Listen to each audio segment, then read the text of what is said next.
రామకృష్ణ పరమహంస మనసు గురించి చెప్తూ ఒక అద్భుతమైనటువంటి ఉపమానం చెప్పారు.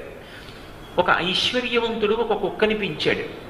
పెంచి పరమ ప్రేమతో దాన్ని కౌగిలించుకునేవాడు, దాన్ని మీద ఎక్కించుకునేవాడు, దాన్ని నెత్తి మీద పెట్టుకునేవాడు. దానికి అలా అలవాటు చేశాడు. ఆయన సాయంకాలం కార్యాలయం నుంచి తిరిగి రాగానే వాహనం దిగగానే ఆ కుక్క ఎగిరి ఆయన కంఠాన్ని కౌగిలించుకుని రెండు కాళ్ళు ఎత్తి భుజాల మీద వేసి ఆయన్ని నాపుతూ ఉండేది. ఆయన సంతోషిస్తూ ఉండేవాడు దాని ప్రేమకి.